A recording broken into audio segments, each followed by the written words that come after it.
Welcome to Marketing 1K, where you control your marketing. And now, your host, Luke Guy.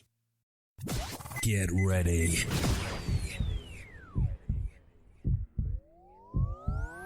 Hey, it's Luke Guy. Aim, fire. So how are we doing today? This is Luke Guy with Marketing 1K, and we have got a loaded episode for you. Let me tell you why. We're going to be talking with a guy by the name of Paul Alley in the state of New York, and he has done so much in the last 15 years, besides investing in termite dogs, besides having 10 people on the road, besides jumping in a franchise. He did not know as much as he does now. He's put a lot of money, a lot of bank, where a lot of people might have failed. He makes it a success. In this episode, we're going to show you how he did that and how he completely crushed his industry, and there in the state of New York City. New York State, not city. We'll talk more about that as we go on this episode, Marketing 1K. Paul, how are you, Mr. Paul? Good. Great. Now, this guy here, he knows something about business, from what I understand. He's actually been in it for quite a few years in pest control. And go ahead and tell us, how many years have you been doing that in your pest control business? I've been in the industry for 27 years, owning my own business for 15. And how has the 15 years been going? Gets better every day. Nice. I am glad to hear that. And now, the business that you have, is it a startup? Is it a franchise? We are a franchise of Pestmaster Services. Okay.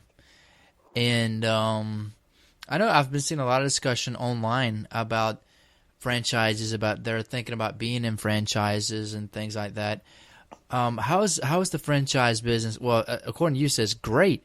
Would you do it all over again, or would you start up as fresh, as like under your own name? I would do it all over again. We have support meetings. I want to say quarterly franchise meetings, so we get to meet with our other franchisees and share war stories, that kind of thing, with them. The support that I get from Pestmaster is very, very good. It's very strong compared to other industries that I talk to. Some of our customers are franchises, whether it be at a Domino's or, hotels or whatever. And I think it's a great system, and it works really well for me. And for those who don't know Paul, he has a company up there in New York City, and he started his business 15 years ago. And now we're Kingston, New York, 90 miles north of New York City. Got it. So we're a very rural area. Very rural, okay. And he's been hitting the numbers, and he's been doing quite well. If I understand, he's hitting 7 figures. Is that correct? Yes. Wonderful. And how much was you starting out, when you first started? My first day in business was March 1st of 2000. And in that year, my wife and I, we did $35,000 that year. Nice. And you started from scratch? Yes, my wife and I moved from the Dallas-Fort Worth area, where I was just a service technician. We moved up to the Hudson Valley of New York, because that's where my father was, and we opened a Pestmaster Services franchise, from scratch. Didn't know 2 people in the town.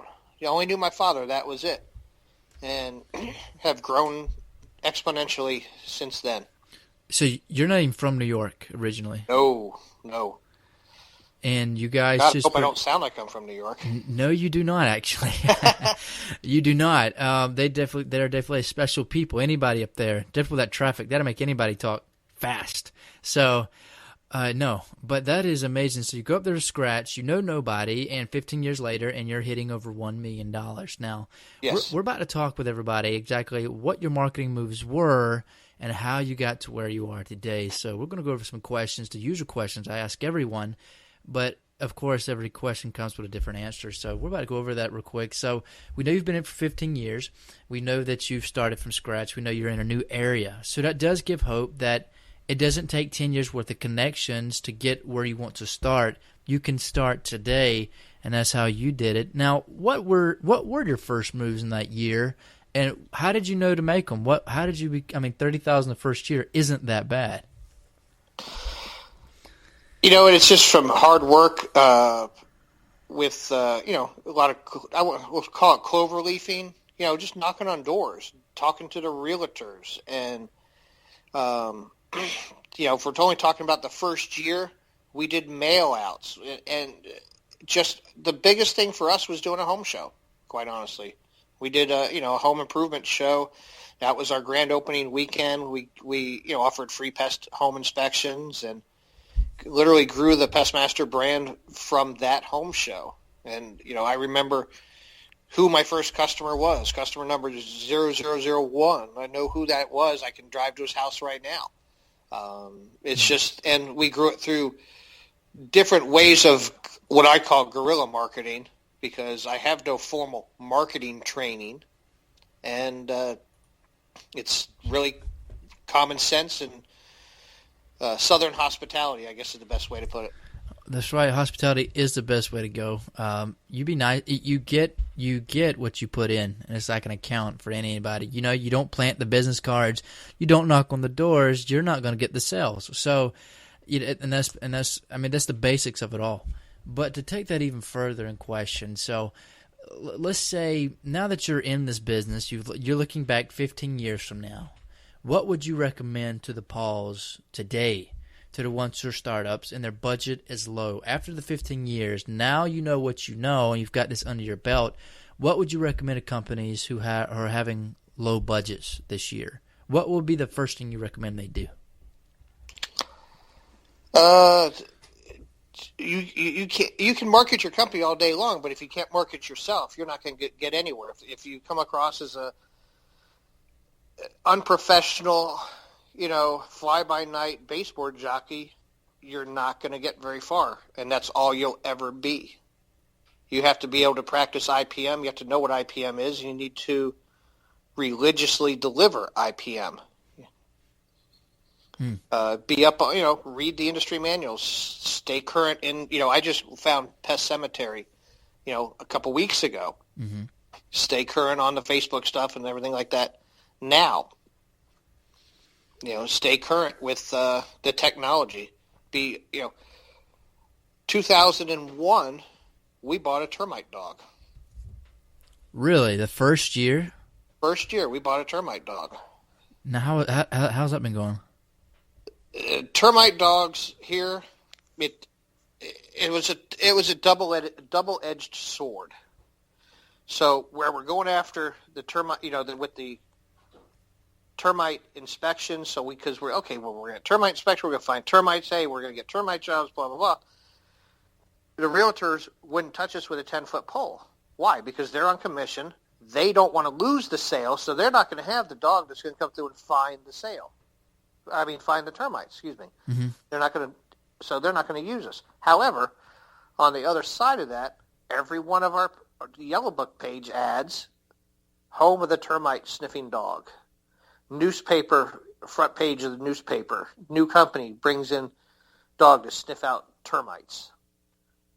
The press that we get from Sophie, our termite dog, was tenfold over what we would have ever gotten in value-wise from sales.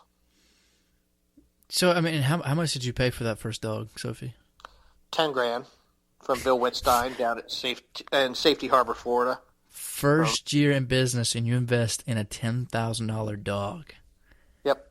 And then from there, you was able to get 10 times at it. I don't know if that's... In advertising, in name recognition. And that's the key to a startup is name recognition. Yeah. Is because, I was talking about franchises last night on Pest Cemetery and going back and forth. And as I was saying last night, the franchises are wonderful. But to be able to grow to the point that my wife and I have grown now with 9 or 10 vehicles on the road and 13 employees at the height of the season, or 13 techs, I'm sorry, at the height of the season, and looking at my competition, who when I came into town, he was blank, blank, blank, the bug man, and running his 2-truck operation, which now, 15 years down the road, he has grown to a true two-truck operation still. Wow. So, and I remember walking up to him like my 3rd or 4th day in business after I did the home show, and say, hey, do you have any WDI reports? I need to borrow some. I got a couple of inspections I need to do. He handed me a whole stack of them. He said, yeah, here, good luck. Hey, hey, my name's so-and-so. So, a good relationship, don't bash your competitors. That's a big thing. And that's why I wouldn't say his name now, but it just goes to show you that if you have the will, the drive, the fortitude, and the support, which is very important from your family side, you can succeed. And I tell everybody to get a Pestmaster franchise because they've been so good to us, and it's not like Big Brother standing over your shoulder watching every move you make. Right. And I guess the biggest reason why someone would go into a franchise is because you have all that data at your access. If you win a chain of restaurants, well, of course you're getting them if they're in New York in your area. They're showing you stats. It's pretty much like a big mastermind, is what it is in every aspect. It's what it is. We have Pestmaster, and this is going to turn into a Pestmaster commercial, and it's just that's what you got when you called me. That's fine. We have our own built-in contracts department. So there's full-time people. All their job is to do 40 hours a week is to find large or any kind of government contract or any kind of contract really for me. So I'm out running my route or doing a termite job. I got people back in the office and at corporate doing my termite, doing a bid for me. Now, to go along in conjunction with in 2001, a year into business, a year to the day into the business, we've secured a $600,000 contract. So, with a large military facility. Real well. In 2001. Would I have had my wife and I just opened up Paul and Amy's pest control store or pest control business? Absolutely not, because when a bid comes out, and all you owners out there know, you look at a bid and you see, okay, it's 40 pages thick. Okay, when they hand you a bid that's 352 pages of legalese documentation, it's just a little intimidating to the little guy. Yeah. And all the stuff you can't do, and all the stuff that you're going to get tagged for, and stuff like that. And so it's, if you don't know what you're doing, don't go after the large federal contracts because you're going to get hung out to dry. But as a little guy having a backup of Pestmaster Services, the contracts department, you go in there with your head held high and you just walk right in like you own the place, and they send you a award letter for $600,000 award letter per year. That's a pretty nice little feather in your hat as you're opening your doors for the first year. Well, that's a big old feather in your hat. And for those who are listening, you're thinking, what does this guy do anything with marketing? And I'll explain. See, sometimes the decisions you make at the beginning can affect you in the end. And because Paul went with this franchise in his area, data is everything when it comes to marketing. And with this guy, he joined a group of people who obviously know their stuff, and it's pretty much what you know. That's the difference between one man and another. It's basically what you know and confidence. Now, these guys I've been talking, Paul, with, they've been asking me this week, well, how do you walk in with confidence? How do you walk in and make the sale? And it's basically just knowing that you've done this before and you know how it's going to turn out. For you was educated. They told you what was going to happen. You kind of had a feeling because as you dealt with these guys more and more often, you got the feel of it, and it eventually became a piece of cake. Right. As you watch, you can actually see it on Pet Cemetery. If you watch these guys hey, they'll have a question. Okay, where can I get a contract? Where can I get a copy of a service ticket or that I need for a commercial restaurant or whatever? I open the doors. All this stuff I already have all this stuff. So all I got to do is slap my name and address on it and at the printer, and I'm in business. I'm not struggling to make things work. I'm not flying by the seat of my pants, and I hope nobody takes offense at that. But why, as they always say in the head franchisor Jeff Van Diepen says, I joined it. Why am I going to reinvent the wheel? He's already gone down this road for 20-something years. Mm-hmm. Why should I struggle to reinvent the wheel when the answers are right there in front of me? Right. That's how I look at it. And a lot of people, they don't want to invest the $30,000, $50,000, $100,000 fee getting in, sometimes even more than that. But it could be, in fact, worth it. Definitely in a place like New York, you've got all this money flying, but you also got a lot of legal flying, a lot of things that you could get in trouble if you mess with the wrong school, if you mess with the wrong government property. But because you had that information at your fingertips, you could walk in with confidence, which is everything when it comes with a sale. Right, you'd be surprised at the stuff that I see. I just bid a large state facility, and because I know what I'm doing, I bid it. I won it. Mm. Of course, there was only one other bidder because it's so large and so intimidating. You gotta pay to play, and if it's paying means paying for the franchise. So you have all the team members in the back of your pocket that from, people that specialize in hospitals to the people that specialize on the other side of the country that do a tremendous amount of bird work, bird abatement, like pigeons or netting or whatever. We're a very well-rounded company because we have these other experts in the other sectors that help us with training. They help us with advice. At this point, we are a full-service pest control company, and anybody can claim to be a full-service pest control company, but we're so full-service that we do golf course treatments, sports field treatments, aquatic applications, bird abatement, all the regular pest control stuff, plus we have the bed bug dog. We have 3 bed bug dogs is actually what we have at this point. We are truly a full-service. About the only thing we don't do would be fumigations, which we really don't have any fumigations in my territory yet. But you never know what's going to happen. You're right. And those boys, right. I'm thinking of one of the pest cemetery guys. He's out there. He knows who he is. So, but we service basically our service area. If I went from one end of our service territory to the other, would take almost 3.5 to 4 hours of drive time. Mm.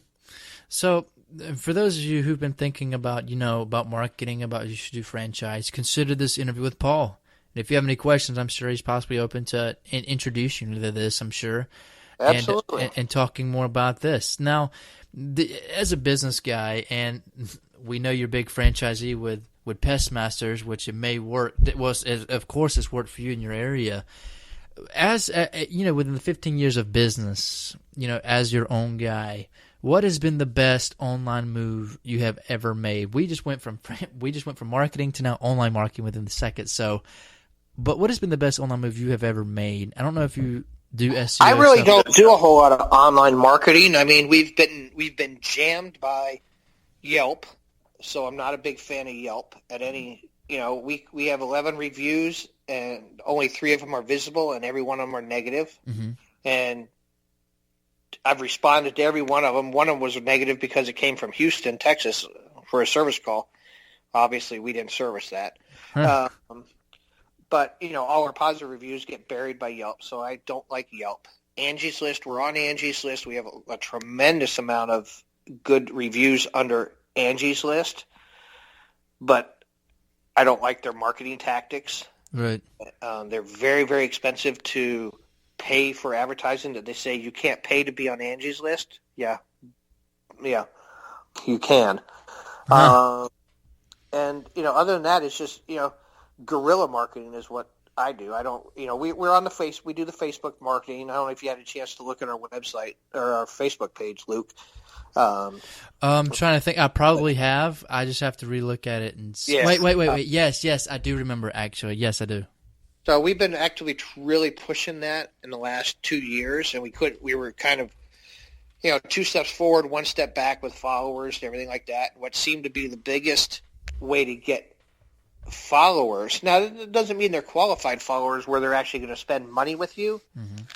But if you can get them to follow you and it shows up on their news feed, my understanding is keep in mind, I'm 47 years old, so I'm not really a Facebook fanatic type person. My understanding is if it shows up on their feed, their friends may see it on, as it just kind of trickles through the system.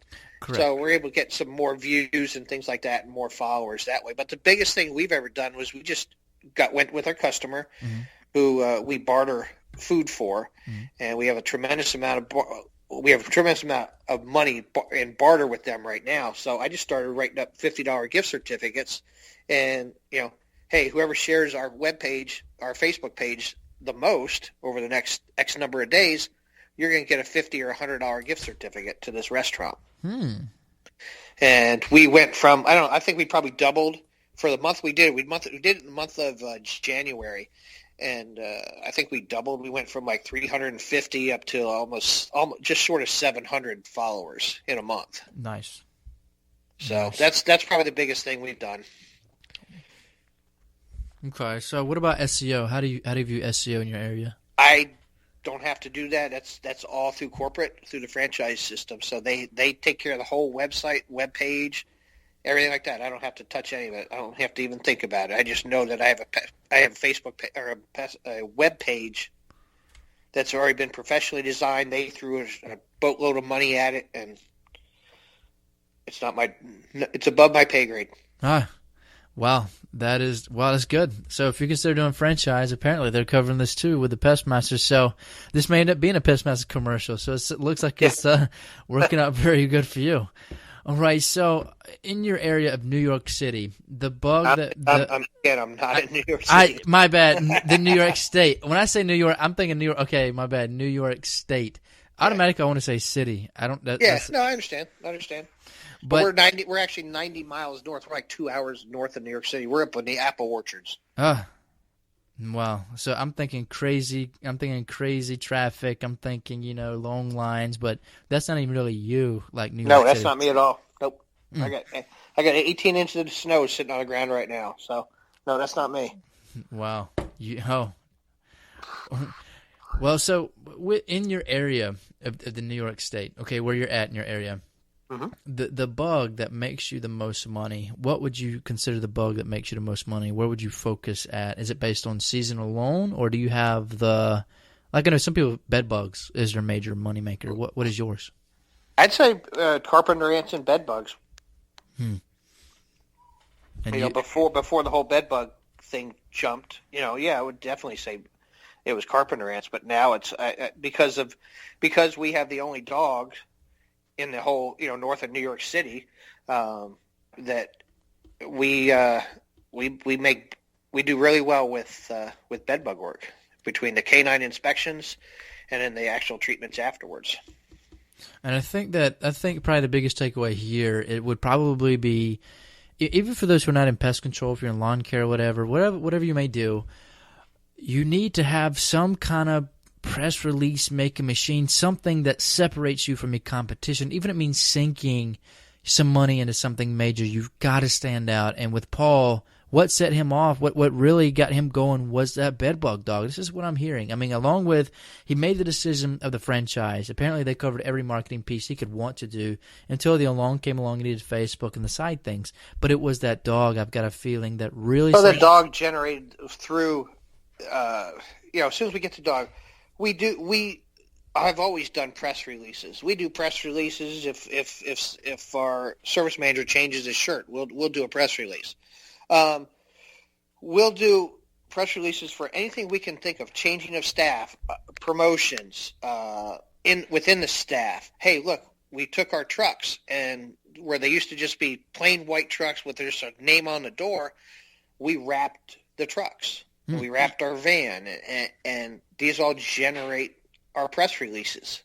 Now, just because you create a press release doesn't mean that the newspapers are going to put it in the paper. But you get a bedbug dog, that generates a press release, that definitely generates a buzz. The buzz that's needed. And with that, then the phones start ringing. Well, hey, why'd you call us? I mean, what made you, how'd you hear about us? Oh, I saw you in a phone book because you got dogs, and I love dogs. That kind of thing. After 9/11, I'm also a volunteer firefighter on top of everything else. Wow. We started advertising, this is owned and operated by New York firefighters. Well, yeah, it helps. Well, you'd be surprised how many firehouses we do now. We do a lot of fire stations, a lot of police stations, things like that. But press releases, those are huge. There's a good way to get your name out there, and that goes right back to the guerrilla marketing. My wife used to go to meetings like for Chamber of Commerce, and we did the BNI groups, and some of it worked, some didn't.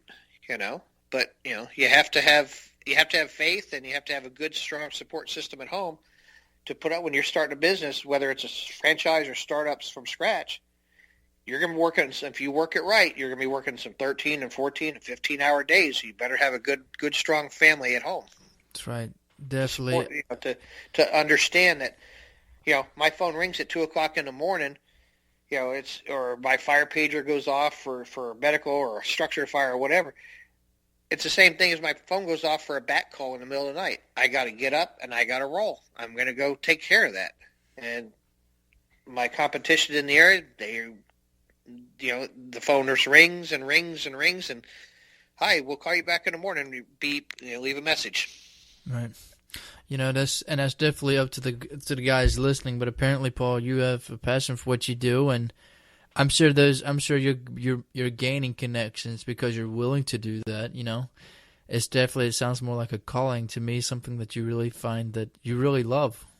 I enjoy going to work every day. That's for sure. And I think that's ultimately the goal here. After a while, money is a number, but it really comes down to it. Do you love what you do? And that's really what we're working for, is to find something that we enjoy, because life's too short to make money and hate it. It's not worth it.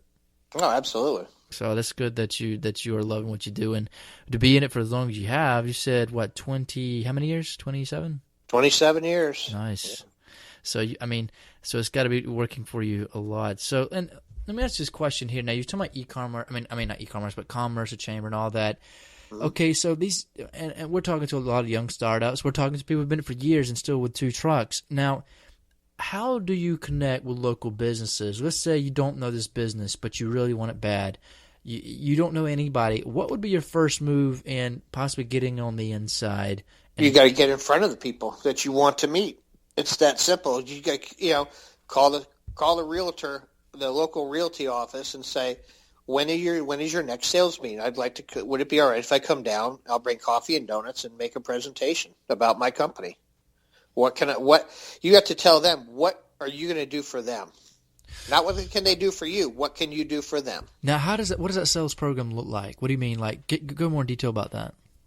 Well, when they'll have their sales meeting. Okay, you guys need to get out there and you need to sell. And we have these houses are listed and stuff like that. They get you talk to the sales manager or the owner of the realty company and ask them, when is your next sales meeting?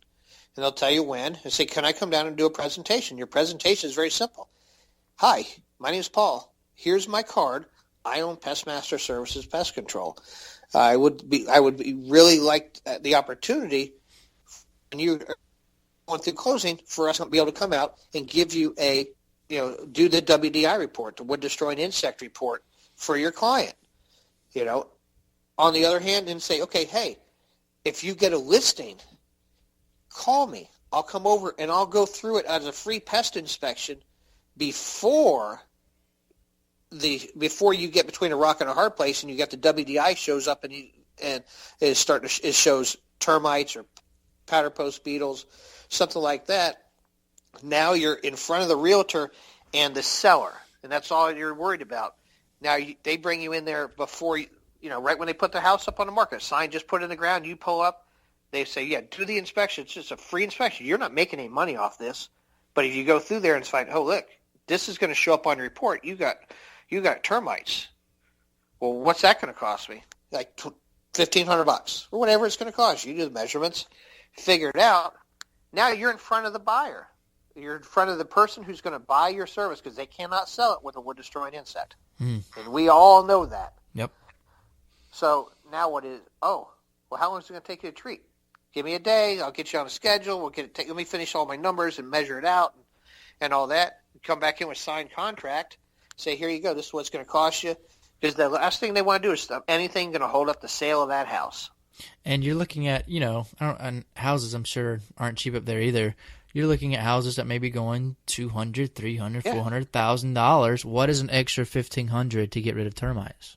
Right, before the buyer. Now, of course, they have to disclose it, but your argument to the buyer is, you're going to go in there if they're going to come in and say, okay, I want a $2,000 credit, and we'll treat it ourselves, or you're going to have me treat it for $1,200 or $1,500.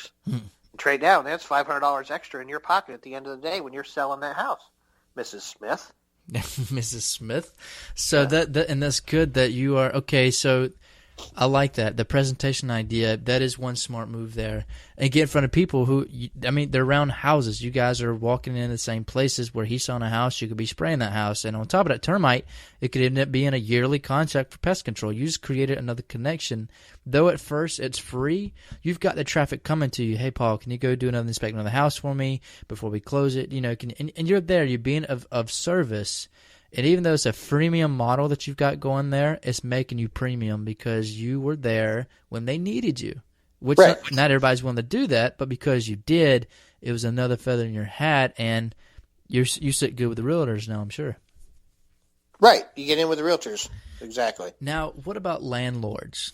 Do you have a strategy for landlords? How do you get in front of them in a city of, I don't know how big, where you're at? Have tried to we have to wait for them to call us, quite frankly. We don't have a lot of apartment complexes here. Most of what we have are, single family rentals or multi-family rentals, but still only maximum of 2 or 3 in a building. What about the area that we're in is 70% rental property. Mm-hmm. And there is a master list up at the city hall. And I've tried to FOIA it, meaning Freedom of Information Act, and ask for that letter. But they say it does not fall under FOIA. They will not give me the list. So I don't know. You tell me. Right. But we wait for them to call. If a tenant calls up, they had one call today. Oh, I got bed bugs. Okay, well, how do you know? You go through the symptoms, and, I can diagnose over the phone. Yeah, that's bed bugs. How long you been there? 3 years. Okay, who's your landlord? She tells me the landlord's name. I said, okay, I don't know him. I said, but, who's going to pay for it? Oh, my landlord should probably pay for it. It's a rental. I said, yeah, have your landlord call me. Call him and then call me back. We don't hear if we haven't heard from her. Because the landlords aren't going to pay for it. No. So. More likely not. Yeah, and the people that in parts of the area from where she called us from, she has no money. It's unfortunate, but she's just not in a good part of town. She's on one of the very low income streets. So It's kind of like, okay, that's why we wait to talk to the landlord. Right. Because we don't think she can afford it. Right. Yeah, that's definitely unfortunate. Yeah. So you've got, and landlords, landlords has always been like that. You wonder how you can, because it's easier to get a room full of realtors because they're all in the same business, which landlords are too, but they're more independent. So I found that I didn't know what you had, which someone was asked me, I wouldn't know what to say exactly either, except when the moment arises, because anybody can be a landlord, but not anybody can be a realtor. So what about and if you don't have the answer to these, as that is perfectly cool. What about a hotel manager? What would be? Do you have a game plan for hotel managers? Oh yeah, we're in with several large hotels here in my area, especially with the regards to our canines. We have some hotels that we go through, believe it or not, twice a week. All rooms twice a week. once on Fridays, once on Mondays. And, they're paying premium dollars. They're paying $10 a room per door to go through for canine inspections. So crazy. Yeah, yep. But it's a high-end one. These are some of the top resorts in the country for where we're at, and so they value their reputation as high as they value their the clients, and they don't have a problem paying for the service. The bed bugs can put you out real quick, so it's worth the money. Now, let's say you've got this fresh hotel, and you want it bad because you see a lot of money sitting there. What would be your move to get it on the inside once again? Walk right in the front door and ask for the manager. And I'm not trying to be cocky, but you're not going to get it by talking to the maid. You're not going to get it by sitting in your office. Sure. You have to go in there and the one hotel that we have, one of the hotels we have here, when they put the sign up, coming soon, XYZ Hotel. Okay. You drive by, I'm driving by this thing every week. Oh, look, a construction trailer. Let me go knock on the door. Hey, can I get I see a sedan sitting out front that I know is not a construction vehicle. Oh, yeah, I'm the owner. Oh, hey, my name's Paul. I said, who's doing your termite pre-treat? He goes, well, give me a price. Gave him a price. He says, you're going to do it. I said, sweet. So 9 years ago, I'm still servicing that hotel. So if you can work your way from the ground up, literally, and get with the termite treatments, eventually you get the termite in, then you get the pest control, and now you've got the bed bug. And yeah, which I don't know if you always want pest control, but bed bug seems to be your deal with the dogs, though, for real. Dude, I'll make money no matter whatever. The staff that I have working for me will make money if any new bug comes up. We're going to figure out a way to make money off of it and take care of our customers and have happy customers at the end of the day. Well, good for you. You got to have a good crew, and that's what I have. Good, strong support system at home with my wife and kids, and extremely great crew at the office. That is. I can't give them enough credit, just like my wife. I can't give her enough credit, but my staff, pest control itself, is a high turnover industry. Yes, my turnover rate, my youngest technician, meaning youngest with me having been out in the field, 4 years. And then from there it jumps to 8 years and higher is how long my staff has been with me. That is good. And it's not in the 4 years, was a new created position, and next week we're creating another new position. Oh, really? You got a newborn coming soon, huh? Yeah. Another starting another route. Wow, so. Good for you. So these guys, and they do appreciate the time you spend. I appreciate the time as well, Paul. And we'll go to this question here, and soon we'll be over with the interview. And your focus in this, between the two, you have residentials and you have homes. Now, percentage-wise, what do you think your company's made of? Would it be 50 home, 50 businesses, or would it be 70% home, 30% businesses? How would that look? And that kind of shows us where your focus is at. Honestly, it would break up more than that. It would have to be divided up between commercial, residential, government. That's kind of a three-legged stool per se. Mm-hmm. And so to be safe, we never go heavy in one direction. I don't want to be 100% government work because of one reason is because who's in the office. Yeah. But should something go away, if the housing bubble crashed, 2008, residential termite market crashed. The home inspection, nobody was buying anything. Right. We were up 12% that year. Why? Because now people are going to take care of their house. They're going to take care of those termites that they've been putting off because now they got to stay in the house. They can't just flip that house and move on. Obama come into office. I had government contracts. Bush was in office. I'm getting paid within 10 days of invoice. Obama comes in office, now I'm getting paid 90 days late. My. So I'm not an Obama fan. And if you're a business owner, you're probably not an Obama fan. Yeah. But getting back to the question, 3-legged stool. What happens if you take one leg out? If one of those stool legs breaks, everything tumbles.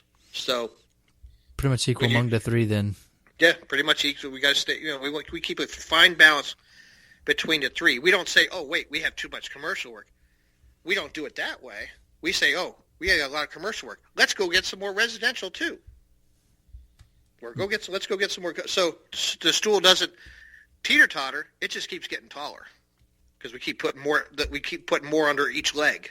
Gotcha. No more. Got it. So you pretty much equal among the three. So that's good. Government, business, and residential. And so one less good. You've got the other two to hang on. So like I say, two, never put your eggs on one basket, which that's an old fable, but it's a good one. Yep, absolutely. All right, so and this is our final, and it's our grand question. I ask everybody this, and it's kind of a moment to it's your future plans. And that's for 2015.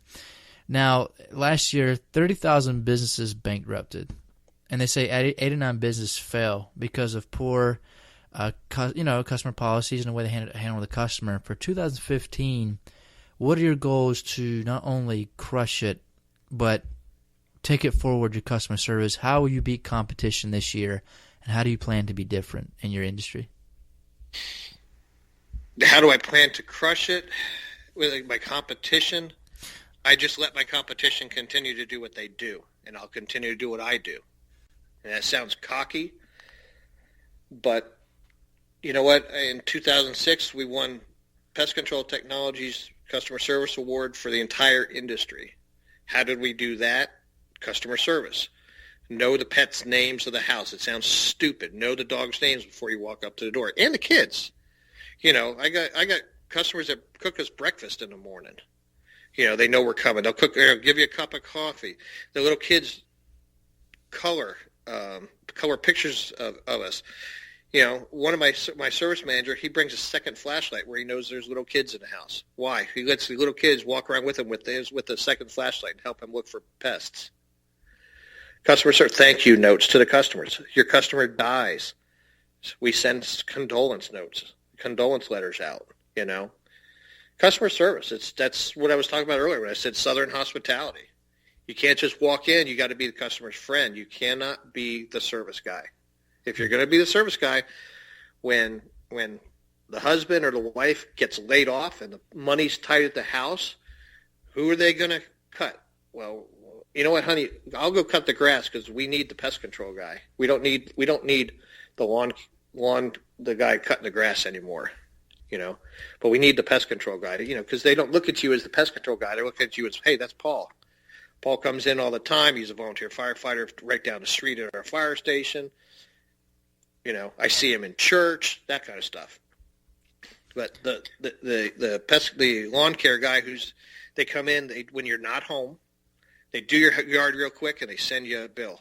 There is no relationship building there. You need to build relationships with your customers. And if you don't, guess what? I will. Oh, I like that. That's, you keep talking about being cocky. There's a difference between cocky and just having good old, confidence. I mean, just good old-fashioned confidence and knowing that you're going to do the job. I don't see anything wrong with that, and that has got to be one of the best answers I've heard for future customer service. I like that. But they say, if you don't treat your customers right, somebody else will. I'm that somebody. And it sounds like you're definitely crushing that. And wow, well, this has been a good interview. We're about over, and it's been slammed with all kind of good stuff from a guy who's done it 15 years in. He's went through, 9/11. He's went through 2008 and standing strong today as a company, and that is definitely a blessing, I'm sure, due to good ethics and customer service. And like he says, relationships is everything. And I like the names of the dogs. That's not stupid at all.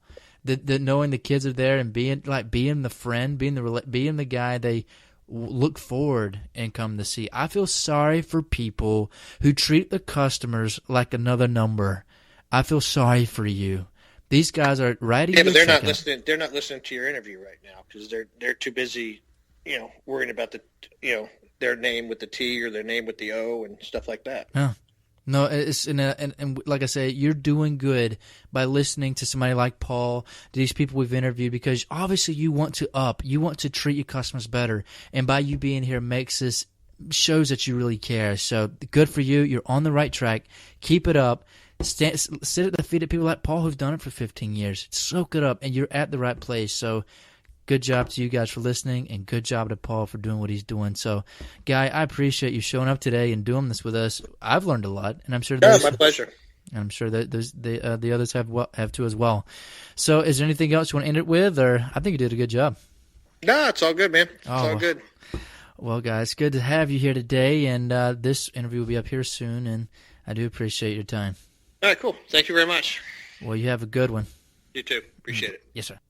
Well, that was Paul Alley there in New York, not city, but New York State, and he just gave us a good tidbit, like a good 40 minutes worth of information that you can apply to your business.